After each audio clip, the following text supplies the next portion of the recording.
What is up everyone, Coach Leo here. Now, I have been doing full-time content and coaching for over 2 years, plus formerly playing pro with literally tens of thousands of hours playing SoloQ myself. With this experience, I think it's only fair to say that I am extremely overqualified to speak on this topic. Now, by the end of this video, you will not only be equipped with the tools to carry bad teams in-game, but also understand, a bit more of the mathematical equation on why we're the rank that we are, and ultimately why you shouldn't care about the outcome of each specific and individual game. Alrighty guys, so before we get into the in-game concepts, I want to talk about mindset. Of course, we have to talk about mindset, even though it might be boring.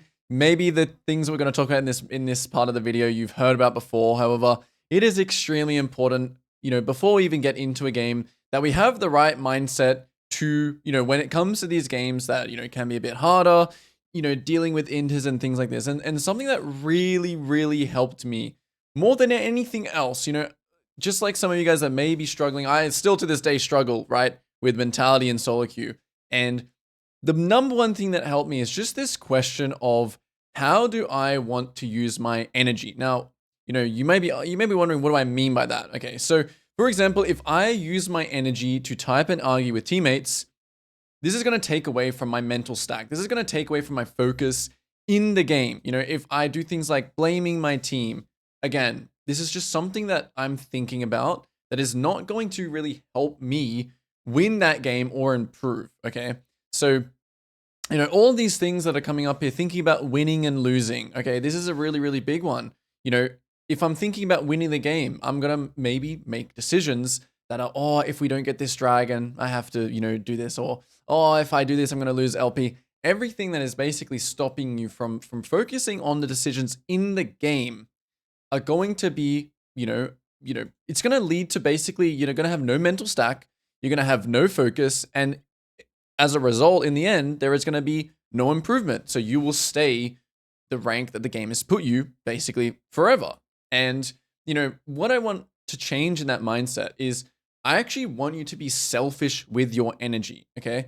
And like I said, this is something that made the biggest difference for me, because I'm like, why am I using all this energy playing this game, right? Typing to team, blaming teammates. The rank system is, of course, places you where you are meant to be over 100 games. So instead, with this energy, right, what I want to be doing is I want to be playing with the cards that I've been dealt. I want you guys to play with the cards you've been dealt, because that's an opportunity to actually make decisions and to make comeback plays in the game, okay? And we want to be focusing only on what is in our control. Like, obviously, some of you may know this, but, you also just need to be told as a reminder that, despite random variables, despite AFKers, despite people inting or whatever, it is an opportunity still in that game to improve. There are still going to be decisions in that game that, maybe that one time where your team died here, you went over and made a trade play and you were able to get some gold, or you were able to solo kill the enemy jungler.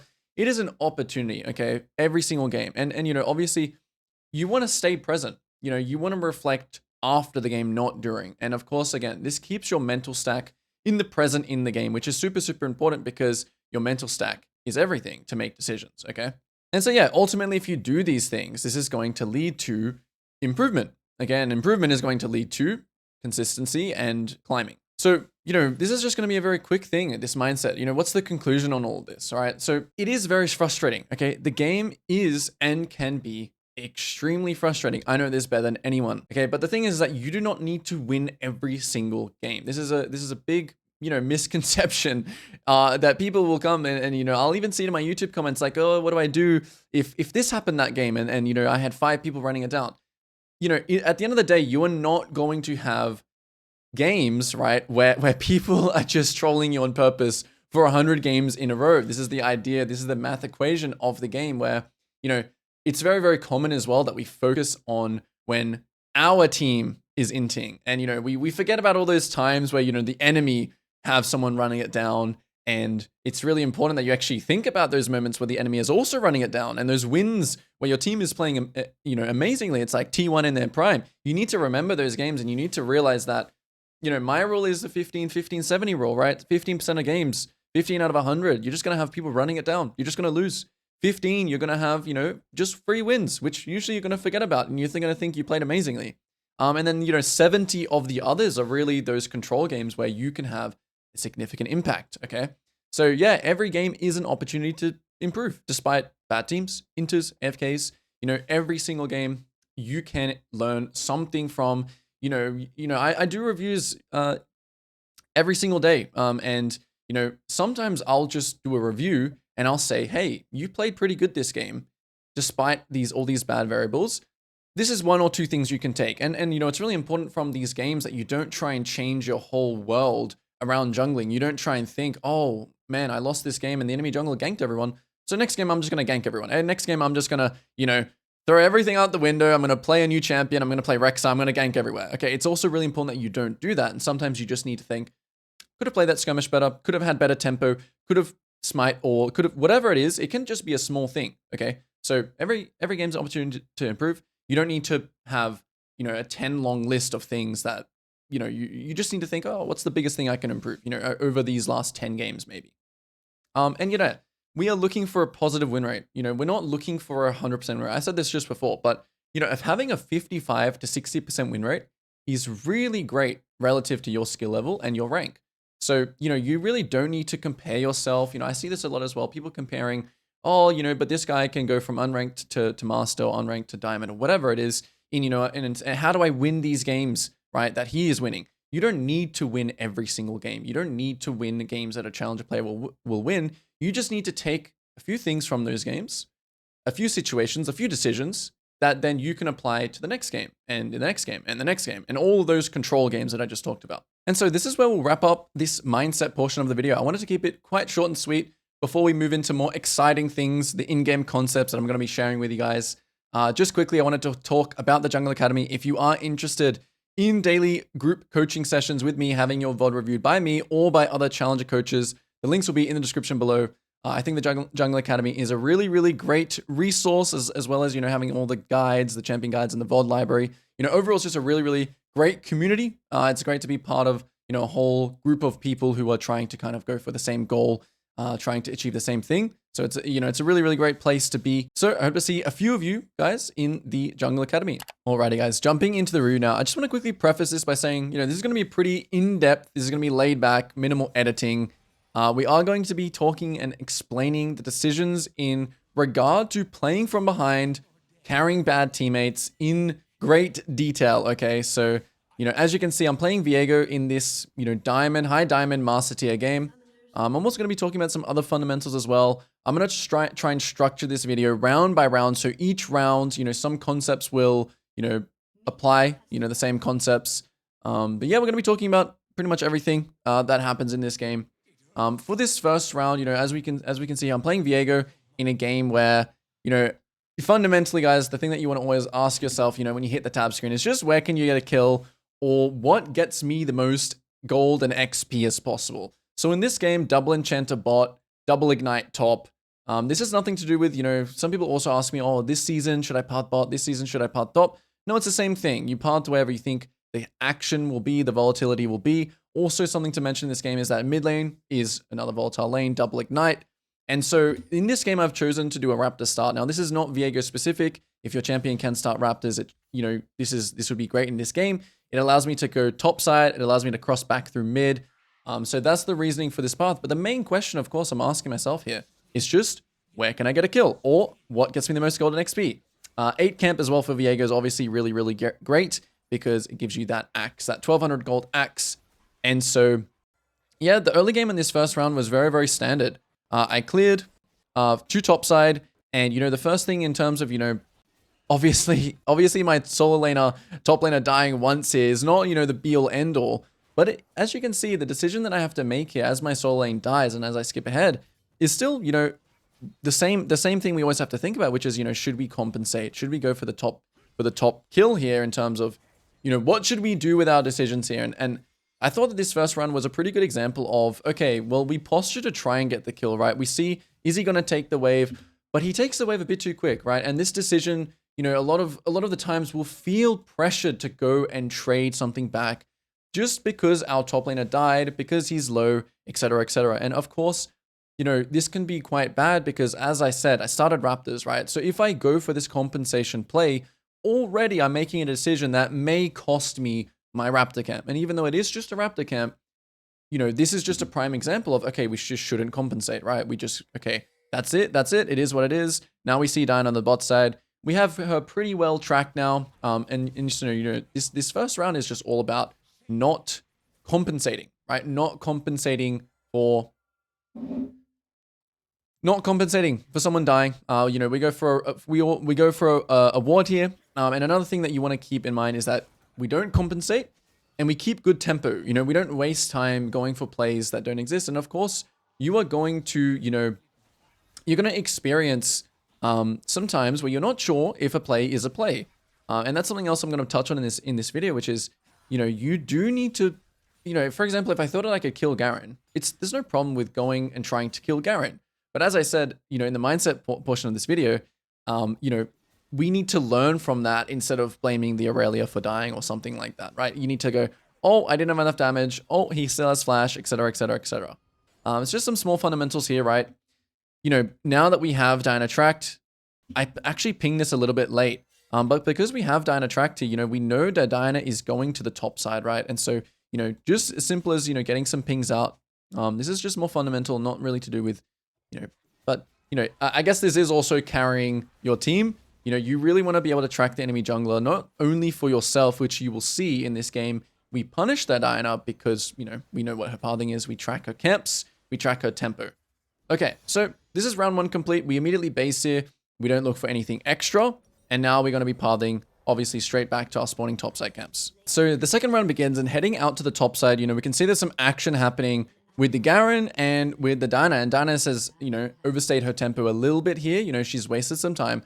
But this round is all about limit testing and creativity. Okay, so, you know, part of getting fed or part of carrying your bad teammates is that, you know, this is something I coach a lot in the Jungle Academy and with the students that I coach, is that being too fundamental, you know, only farming, you know, kind of having what I like to call, you know, you're looking like tunnel vision just at your camps, and you're not really looking at anything else, there's a fine line, right? And of course, this is going to be something that you improve until the end of time, limit testing, okay? So as you can see here, I'm looking for a top lane, I flash over the wall, and I miscalculate when my passive was timing out, and I'm not able to use my W, and I miss the kill there.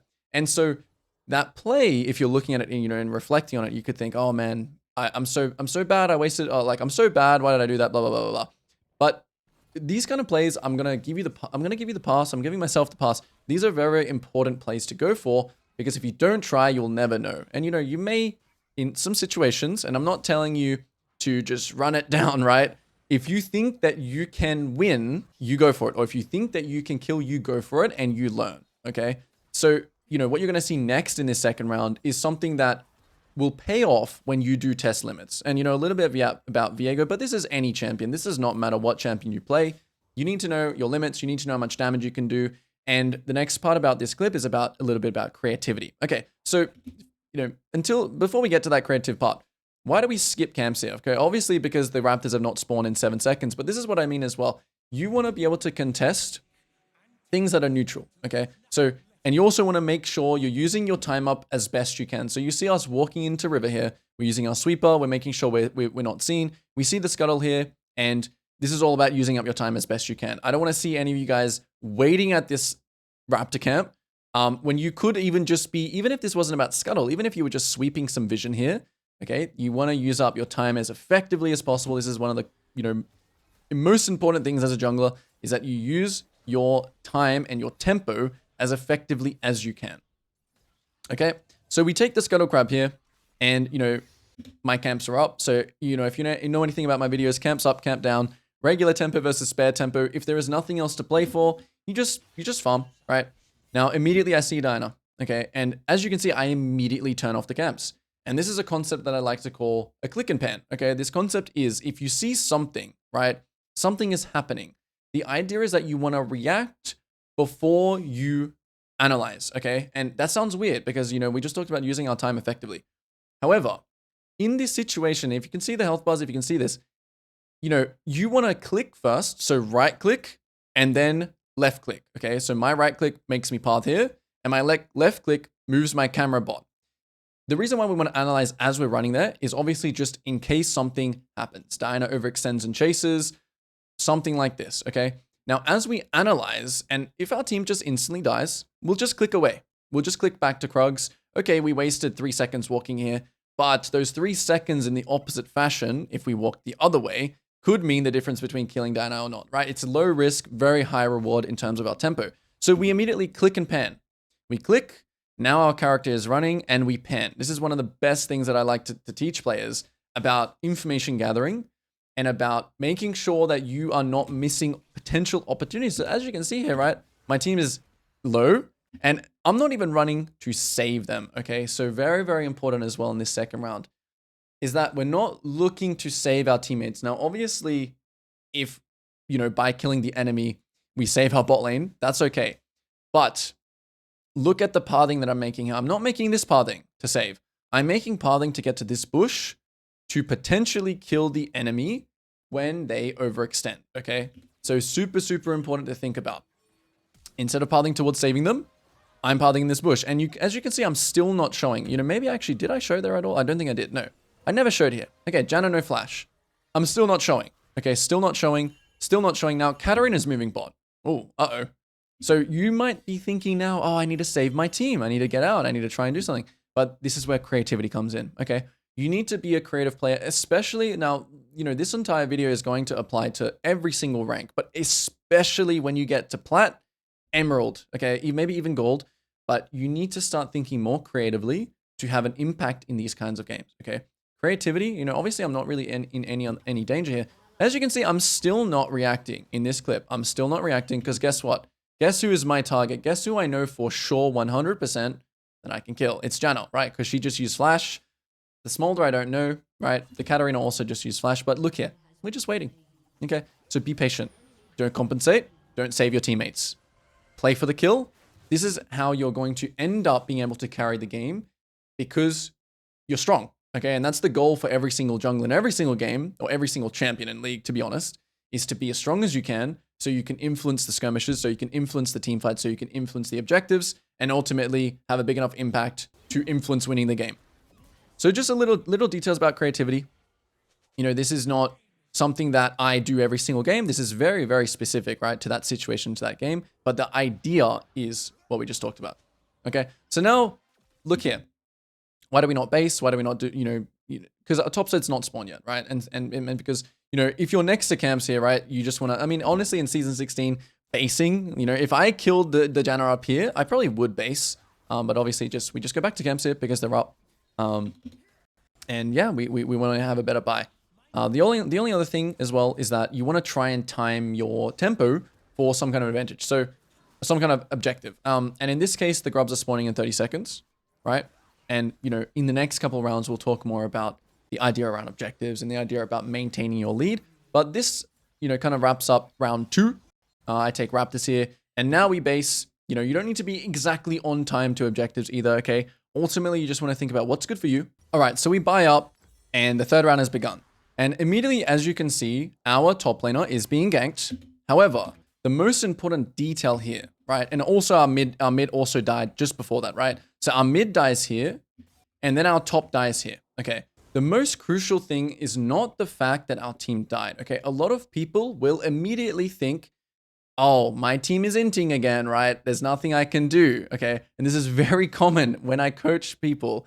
You need the number one thing, the key takeaway from this round is that you camera pan and you ask yourself, what does this information mean and how can I mean it? So, your team dies here, but actually, what does it mean? Does it mean maybe I can take the grubs now because I actually camera panned and I see that they're low health, okay? So it is extremely important, even if your team is dying, that you actually physically move your camera here to see conditions. Conditions and what and where people are going to go. Look, Dinah doesn't look like she's basing here. It looks like she's moving this way. Garen, it doesn't look like he's basing here. He might be doing what, right? And then as you have that information, you can start thinking to yourself, okay, I know that Katarina had based here. That's some information.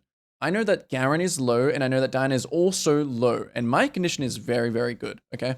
So the next, thing I want to talk about is the int check and drawing my options. Okay, so option A is I can use that information to do the grubs.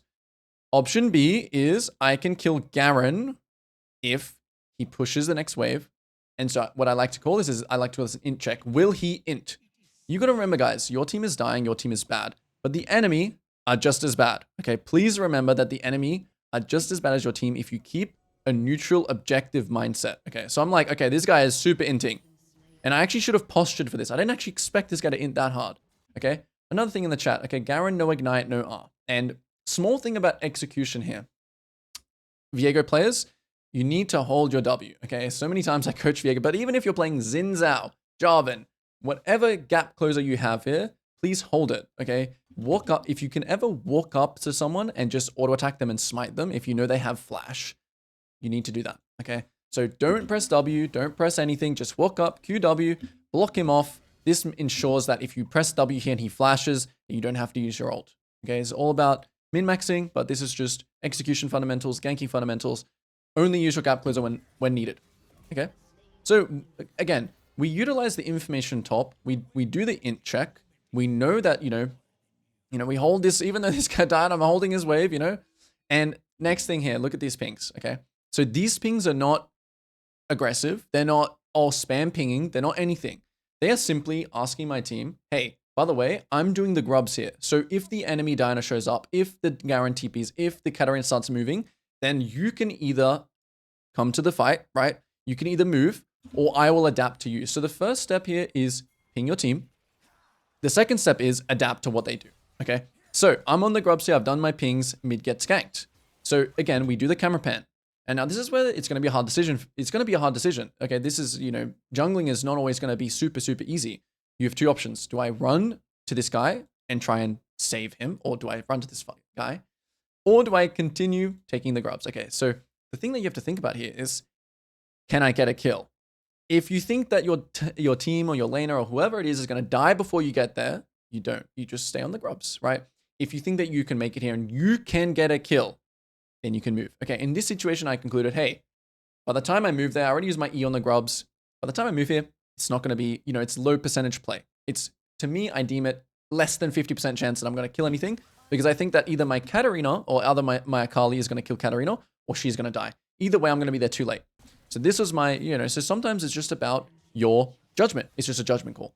In this case, I judge that, hey, I'm not going to make it. So I just stay on the grubs. And I also see here, take a look, right, that Diana is going where? So this is, again, why this camera pan and why your awareness is so important. She already has her red. She's already farmed her red side. So now I know she's going to her blue side.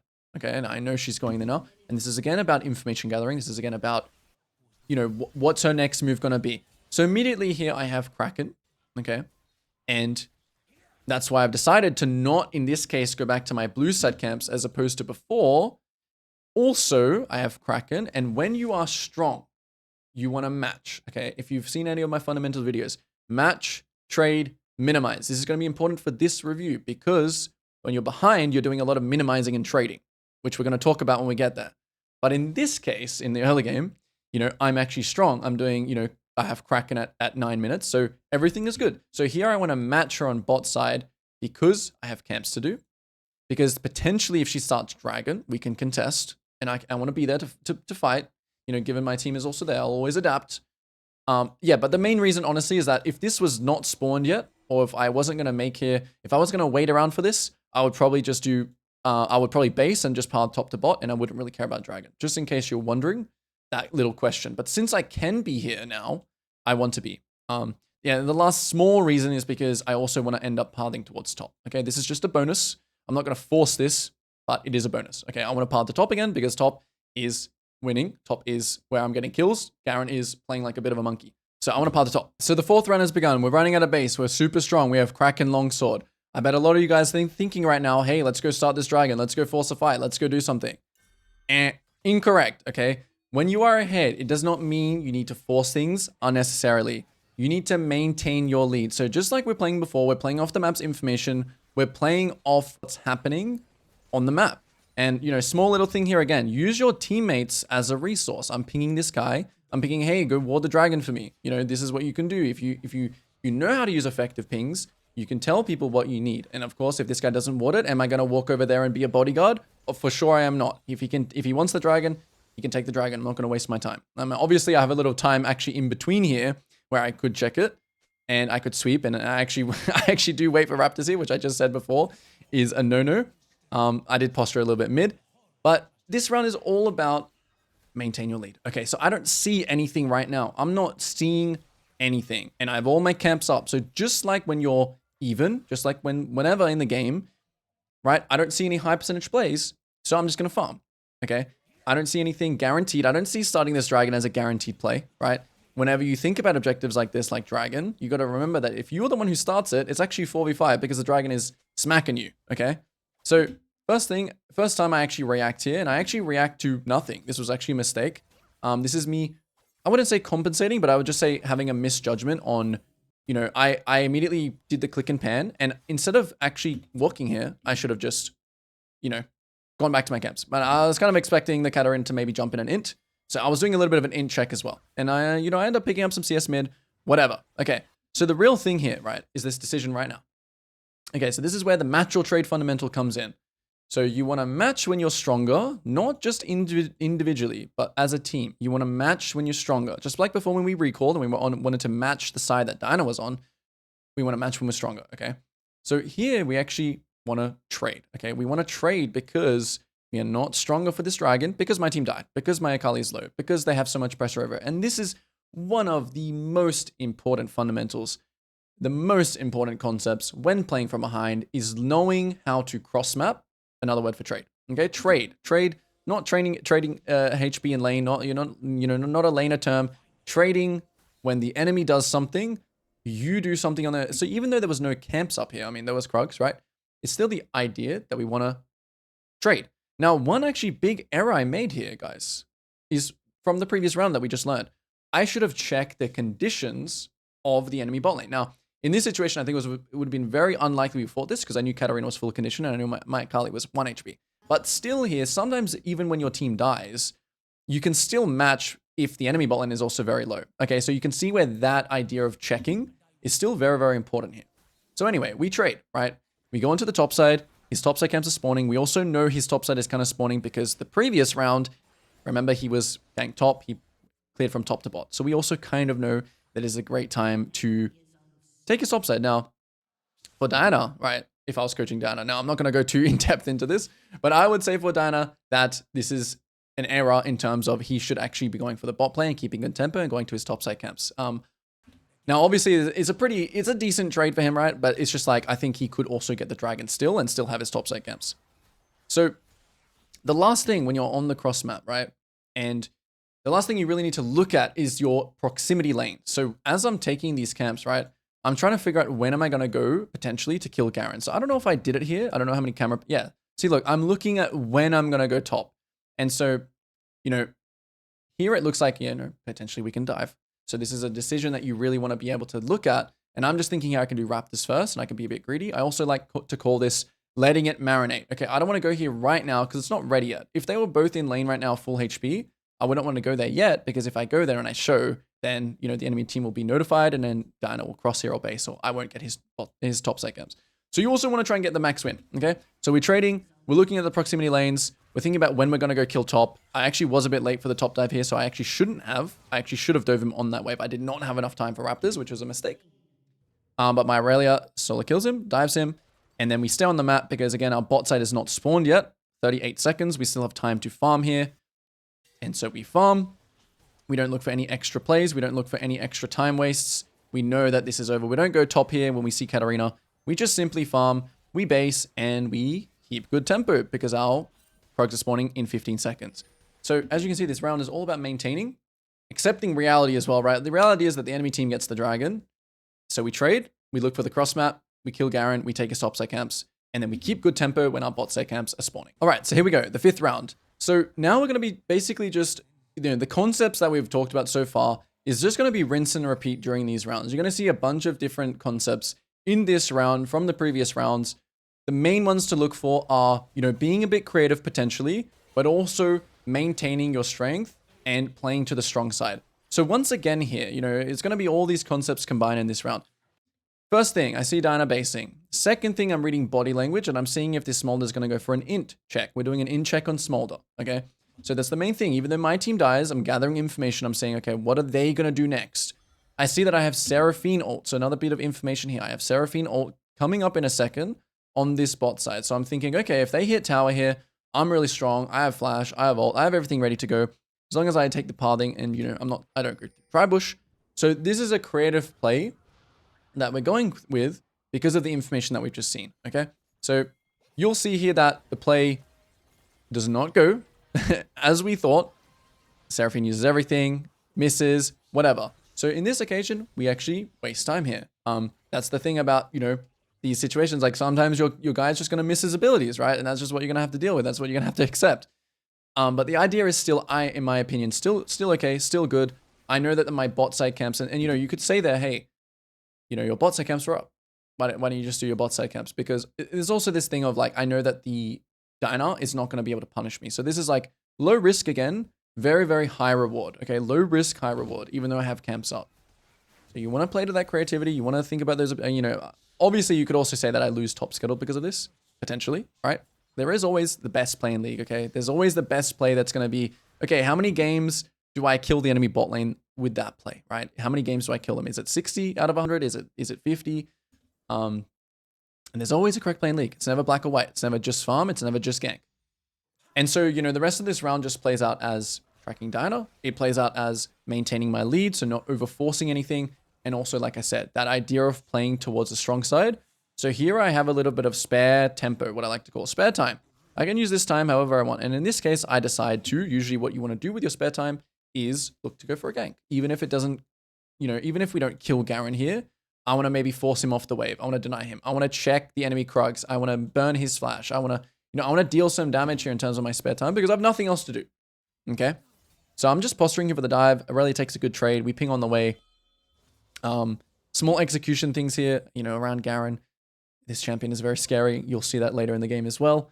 And you need to play this correctly as well because he might just silence you, spin, and one-shot you. So execution there. We get the stun off before he does that. We kill the tower. We still have spare time. Same thing as before. My Gromp, my Krugs have not spawned yet. And so we want to check his Krugs and then immediately go back to our Gromp because we want to fill in that void of time. We want to fill in that time. My Aurelia decides to push tier 2. You know, I'll also talk about generally sharing platings and stuff like that is not always what you want to do. So as you can see here, right, my bot's getting shit on. My mid's getting shit on. I have a rally to play through, okay? So that's what we want to play. We want to play to our strength. We're trading. We're being creative where we can. We're not compensating. We're keeping good tempo. You know, we're 302, 125 CS at 14 minutes 30, okay? Not one to look at stats, but we're in a good position, okay, to get into what's about to begin, the mid game. And so coming out of base here, we have the Kraken, we have the Shield Bow. It is 14 minutes. This is generally when I would consider the mid game has begun because people start moving around the map. And so in this round, what I really want you guys to lock into is this idea again of maintaining of all the concept that we've talked about so far, but now also the idea that we are behind and that we have to kind of accept the fact that, you know, we're kind of waiting for the enemy to int, okay? We're waiting, we're keeping composed, okay? The main thing here is that we keep composed, we take small wins, and we wait for the enemy to int. So we saw in the map for a second that Diana was taking my Krugs. And so in a lot of cases, I will see people hard commit for this fight. They won't consider flash. I guess this is a little bit of a Viego thing, but also other champions that you don't want to throw your ult if they have flash. Obviously, taking his flash is really, really great, but we're taking a small win here, okay? We're not looking... Something I like to say to students is that Rome was not built in a day. When you're behind, you want to take small wins. Take one kill, take one flash, take one objective. Super, super good. You know, build back the game bit by bit. And even though you're not specifically behind, okay, them as a team, right, you don't want to compensate because them as a team might be stronger than you. You know, their team is stronger than your team. You're trying to be the diff, but you need to choose good fights, okay? So we're not compensating here. You can see that we're not compensating. As I said, I mean, my bot lane's not particularly weak, right? But, you know, take small wins. Take small wins, okay? And so as we see here, we got nothing to do, right? So we're running around, we're posturing for potential counter gank mid. We're potentially playing around the Rift Herald because it's something, Rift Herald and the top scuttle that's spawning. And so we're just posturing here, right? We're posturing, we're saying, okay, is something going to happen? And then we think, okay, nothing's happening. We're doing camera pans, we're doing click and pans. You know, we're thinking, okay, is there nothing? Okay, so my Seraphine is now going mid, right? We have numbers on the top side now. So we are playing with the cards we've been dealt. You know, we're going to lose bot, but, you know, don't run bot and you know, save bot tower. Play proactively. Play with your team. Unless you thought, of course, you could kill the enemy bot lane. And as we can see, just like clockwork, the enemy that we've just took flash from has inted, right? And this will happen. Like I've been saying, the enemy are just as bad as your inters. Okay, there's inters everywhere in League. If the enemy team is playing like T1 in their prime, okay, you lose that game. But the thing is that the enemy will make a lot of plays and a lot of mistakes and a lot of throws and et cetera, et cetera, et cetera. You know, when the enemy team is winning, prime throw territory for the enemy. So you're waiting for them to int. And, you know, the opportunity arises. The guy runs in. He's lost his mind a little bit. And perfect. We get the kill. Okay. And so, you know, this game does get even worse than this. You know, it doesn't look that bad right now, but the game gets a lot worse than this in terms of the rest of the game, which we will be talking about. And, you know, of course, the enemy team also has an inter here. So we punish the enemy inter as well. Garen things, you always have to be careful about him just killing you, even though he's 2 and 6. But just because he has one item and he's playing Garen. And, you know, if the enemy is dead, right, as well, this is something to think about. You know, I have camps right now, but, you know, as you can see here, if your team is doing something, I would never do this Rift Herald alone, probably.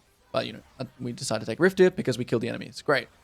Very, very big. What's really important here is to think about rounds and to think about the fact that, you know, you don't want to keep taking more because now my Seraphine wants to base. And we're going to be talking about a very important concept, which is uptime, downtime in the mid game now. And so we make our plays. We get the Rift. This is time where you can either choose to base or farm, okay? But the main important thing, and, you know, I haven't talked about this much in my videos, but uptime, downtime when you're behind, we're going to explain further as well, is we just take a full clear here because our team is all basing because we just did our turn. Aurelia pushes out top. Kali bases mid. Prime time to farm. And now you see how Yunara dies here. So again, prime time to farm. They get dragon. It is what it is. This is what I mean about turn-based. We used our turn here. It means they have a turn here. They get the dragon. Okay? So whatever. They get the dragon. Cool. I have nothing else to do. I was thinking about pushing mid, but then I see my Akali going there.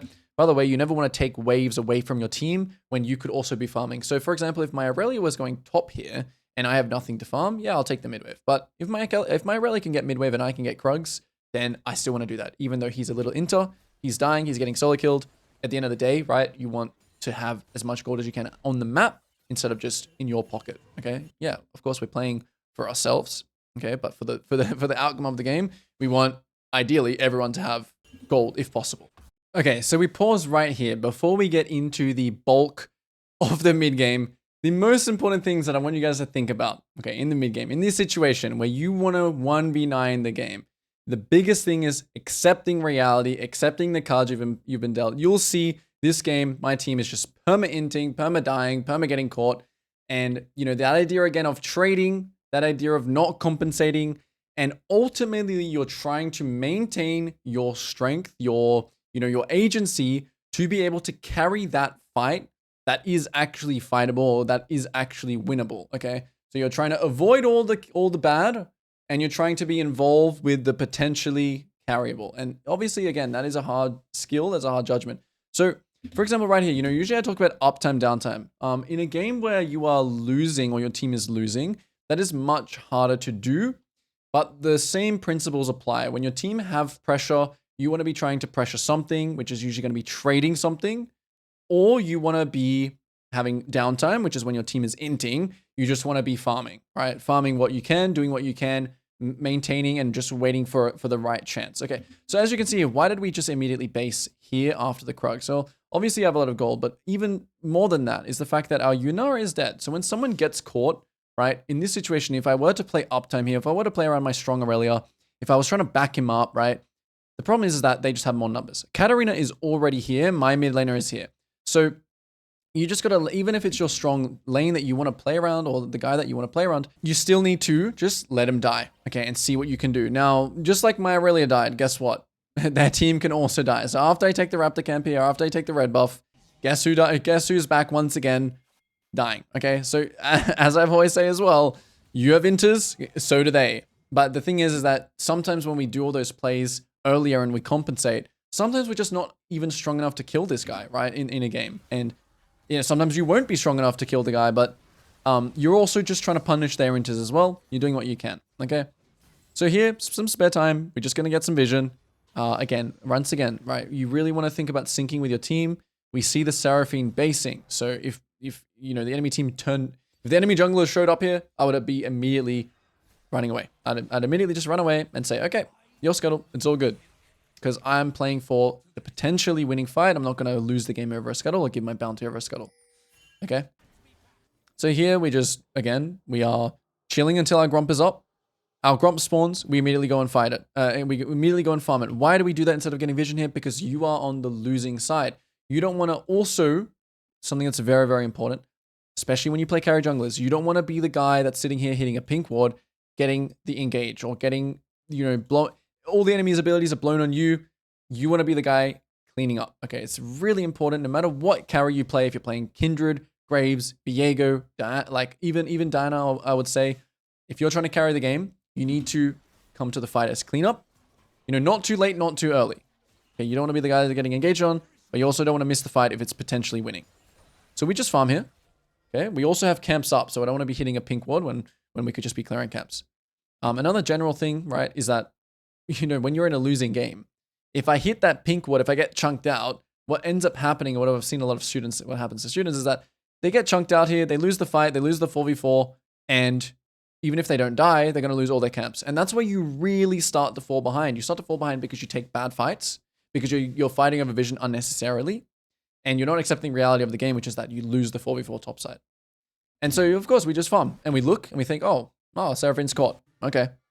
So I was already getting ready now to go for the bot side trade play for Baron. I was getting ready to go and push bot, to go and kill Garen, and to go and Rift Herald bot, to just accept the reality. However, my team ends up going for a play here, and my Aurelia lands a stun. So I'm going to play this situation by ear. You know, I'm going to think, if it looks good, we'll fight. If it looks bad, if Aurelia misses this stun, maybe I'm just going to turn around. Maybe I'm just going to hit the cannon minion. Okay? So, hey, it looks good. I commit the flash. This is what I have deemed to be the fight that we can win. The 4v4 that we can win. You know, the Garen was bot, but he also has TP. Of course, the TP takes a bit of time, so it allows us time to get this fight started and to win. And so everything that we've done this game, everything that we have, you know, not compensated, the creative plays, the keeping good tempo, that has all led up to this point of potentially winning a fight, winning a possible fight. If I was weak at this game, if I, you know, did those things, then maybe we lose that. And so we're going to just keep looking at this thing. Oh, this is also pretty funny. You know, something that you have to be aware of in Season 16 is that towers just get really, really tanky, right? Compared to Season 15, we would have just one-shot this thing. So overloading resources on one lane is not great. I should have just summoned the Rift Herald, and I immediately should have just farmed all these bot side camps. So that is something, you know, you can take. You know, if you threw here, if you lose the game here, like we said in the you know, the mindset portion of this, you can think, okay, I shouldn't overload resources. That's one small thing that I can do. So we use the Rift Herald to get out of there. And now, you know, in terms of uptime, downtime, again, in this situation, right, where your team is dead, their Garen is dead, but they have more numbers here. You do not want to stay on the map here. You don't want to stay going for their Raptors. You don't want to stay going for their Wolves. You don't want to stay pushing bot. You don't want to stay trying to kill the Katarina. This is all what I like to call throw zone. It is where them, the enemy, are spawning like zombies. And if you get caught here, the problem is that your team's tempo lines, if we draw some tempo lines right now, 2 of them are dead, right? 2 of them are in base. So the enemy is just going to have more numbers here. So in the downtime where your team's tempo lines are all over the place and people are dead, people are basing, whatever, you want to farm camps or base, or both. The main thing is that you want to try and base and sync up when the last person died. Now, in this case, the Seraphine got caught here and there's nothing left for me to do, so we decided to just base right now. But essentially, we're just trying to wait, you know, for, this happens. So this is about accepting reality as well, right? I'm like, oh, they're on Baron. They're on Baron, my Aurelia is bot, and my Seraphine is in base. So what do? We trade. Okay, and even though we only trade a tower and a Gromp and a Scuttle Crab, it's the same thing I've been saying. We're maintaining our lead. We deem this fight as like, yeah, we could fight this. Maybe we have a 10% chance of winning, but if we lose, we throw. We throw our bounty. We throw everything. And we don't farm, and we don't get that trade. And maybe I could have farmed this entire bot set or whatever. Okay, so small creative play here. So the third dragon is spawning here. Garen is top. Akali is dead. So this is, again, where you can kind of, you know, strut your stuff.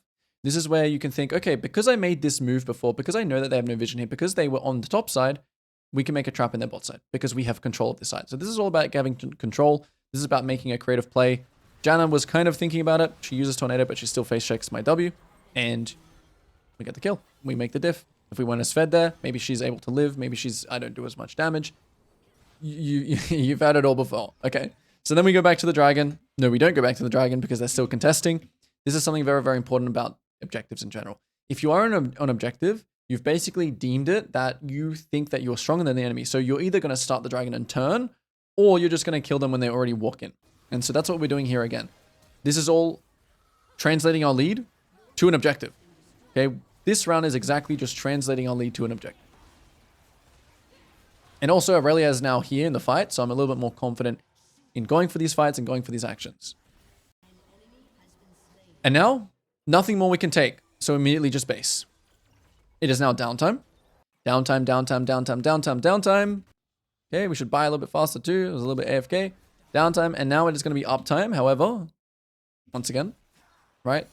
Akali is basing, and Aurelia's bot. So in this occasion as well, they also have Baron here. So this is where you also, there's that third thing. So we've talked about match, we've talked about trade. Now we're going to talk about minimize. So what am I doing here? Okay, I'm not trying to, I'm not trying to stop my team from dying. I'm trying to minimize their play. So minimizing is all about, just slowing them down. Or like I just said, minimizing their play. This can be like farming your camps before they get there. But essentially you want to match when you're stronger. We all know that. You want to trade when you can't match. So for example, if there was a tier 2 bot tower here, maybe I would like go and trade it for this tier 2. We could do something like that. But since there is literally nothing for us to trade, we want to minimize. And usually, you don't want to trade like a blue buff if you could have stopped them taking like 2 towers mid. Okay? You also don't want to do that.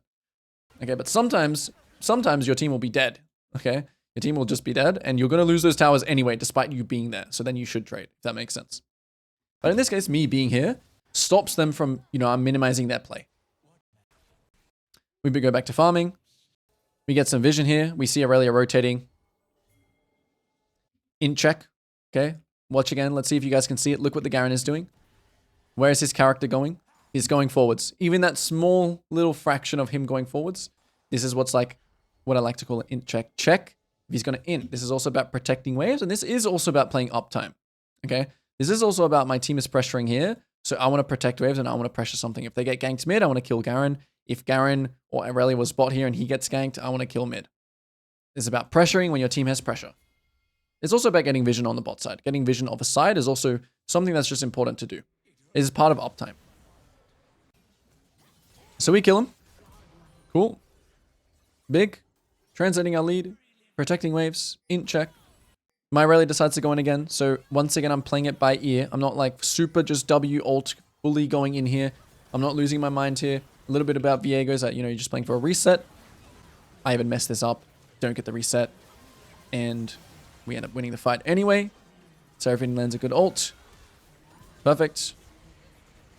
I do a little Viego thing here, which is accidentally just wanting to possess... Something possesses me to possess Smolder here and I just die. Very, very unfortunate. Once again, right? If you look at the scoreboard here, right? We have a big mid gap. Obviously a smaller bot lane gap, but still you can see your team is getting caught. And we have one person strong to play with. So... And everything that we've done has led to this fight. It's led to us, being the diff. Being the diff in the fight, that leads us win the game. And as I said before in the mindset portion, guys, you're not looking to win every single game. You're not looking to win that game where your teammates have their monitors off and they're running it down. That's just going to happen. Okay, that happens to me. That happens to everyone. You're not going to win them all. Sometimes you're going to lose a lot of games in a row. Okay? But, again, you have a chance. You have a chance to, in that round or in that situation or in that thing, you have a chance to improve. And that's the only thing we can do. And that's the only way we can use our energy. That's the only way, the only way that we can really make the best of the situation in the game. So another round of uptime. Okay, and in this case, I actually decide to push top. Dragon is in 50 seconds. Akali is basing. I think I made a mistake here. I think I should have rotated after this wave. I think getting the vision control on the bot side now before this dragon is important. But I decided to stay another wave. I think I was trying to get LDR. Not even sure how much it costs with these components. But either way, I should have been syncing up my tempo with Akali here. You see Akali running out of base. That would have been perfect to base with her. Or even just run across if I had LDR. Okay, so this was a mistake. Getting vision around dragon here would have been the play. My team gets caught. Same thing as I've been saying the entire time. My team dies. It is what it is. You make the most of it. The surrender votes come up. You make the most of it. You get as much gold as you can. Now I have LDR. How much did LDR cost? 12. Yeah, so I needed the extra wave, I guess, for LDR. That's what I was thinking. And again, once again here, I think I'm assuming that they didn't get Baron here. Yeah. So I'm just doing another in check. This guy's just giving me free money. Free kills all game. I even started lagging in this game as well, which is just unbelievable that I started lagging in this game. But okay, and the show goes on. And again, once again, it's just leading to potentially a moment where we can win a fight. It is now 4v4 on the top side. So we are walking in. We don't really want to give this Baron in this case because it is 4v4. We deem it, you know, we can potentially match. So I'll kind of just play the game out from here. And, you know, this game actually ends kind of abruptly where, you know, we just randomly win. And like I said, guys, you know, I lose these kinds of games all the time. But you can bet yourself that if you take some of these concepts and you apply them, that you will win, you know, a game like this 5 out of 10 times instead of losing it 10 out of 10.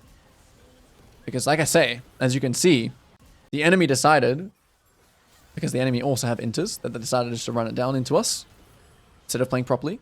You know, if the enemy team is playing like T1 in their prime, it's fine. You can just lose. It is what it is.